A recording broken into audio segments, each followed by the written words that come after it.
আজকে বিজ্ঞ সিএমএম আদালতে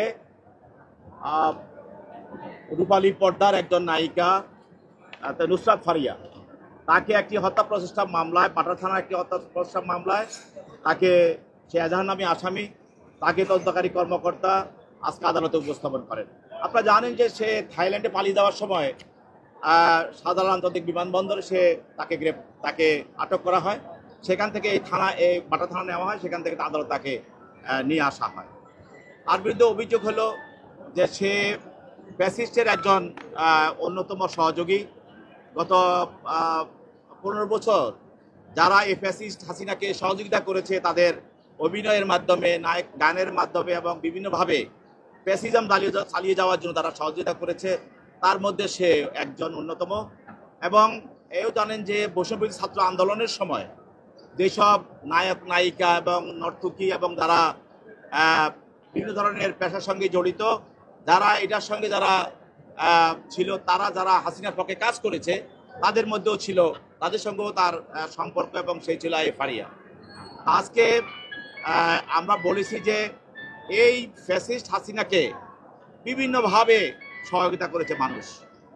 কেউ তার বক্তব্য দ্বারা সহায়তা করেছে, কেউ তার গান দ্বারা সহযোগিতা করেছে, কেউ তার অভিনয় দ্বারা সহযোগিতা করেছে, কেউ তার ফুটবল খেলা দিয়ে সহযোগিতা করেছে, কেউ তার ক্রিকেট খেলা দিয়েও সহযোগিতা করেছে।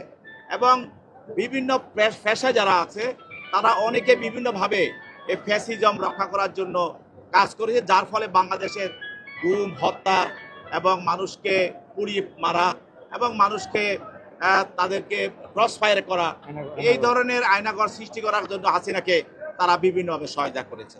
তো যেহেতু ফারিয়াকে তদন্তকারী কর্মকর্তা অন্যান্য আসামি যাদেরকে গ্রেপ্তার করা হয়েছে যাদের সঙ্গে তার তদন্তর বিষয় জিজ্ঞাসাবাদ করা হয়, এবং যখন এজাহারটা করা হয় তখনও তাকে এই ঘটনার সঙ্গে সম্পৃক্ত পাওয়ার কারণে তাকে এজাহারভুক্ত করা হয়।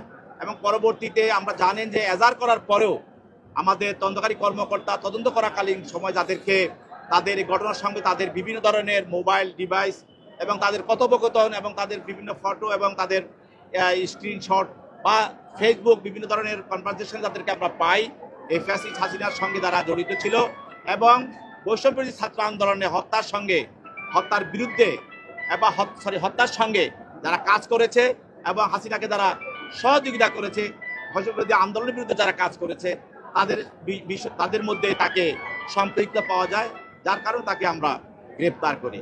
আজকে তার জামিন আংশিক শুনানি হয় এবং আগামী 22 তারিখে বিজ্ঞ বিচারক তদন্তকারী কর্মকর্তাকে তার বিষয়ে আরও কাগজপত্র সহ আরও তথ্য প্রমাণ সহ তাকে জামিন শুনানির বিষয়টা করার জন্য প্রতিবেদন দেওয়ার জন্য আগামী 22 তারিখ নির্ধারণ করা হয় এবং আজকে তাকে সিডব্লিউ মূলে জেল হাজতে পাঠানো করা হয়।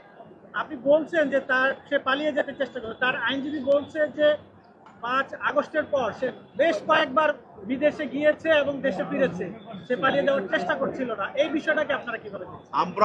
আমরা জানেন, আমি আগে বলেছি এই মামলাগুলোতে আমাদের অনেক আসামি, সব আসামি কিন্তু এখনো আমরা আমাদের তদন্তকারী কর্মকর্তা তাদেরকে তদন্ত করে যাদের বিষয়টাকে তাদের সম্পৃক্ততা পাওয়া যাচ্ছে তাদেরকে আমরা গ্রেপ্তার করছি। এর আগে সে গেছে, তখন তদন্তকারী কর্মকর্তা তার তদন্তের মাধ্যমে বিষয়টা আসে নাই।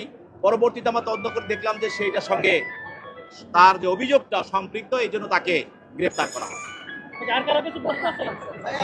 বলছি যে বাংলাদেশের মানুষ এবং শিল্পী, খেলোয়াড় বা অভিনয় শিল্পী বিভিন্ন তাদেরকে অনেকে পছন্দ করে, কিন্তু তারা জনগণের এই ভালোবাসাটাকে অপব্যবহার করে তারা ফ্যাসিস্টের সঙ্গে হাত মিলিয়ে ফ্যাসিস্টকে সহযোগিতা করে।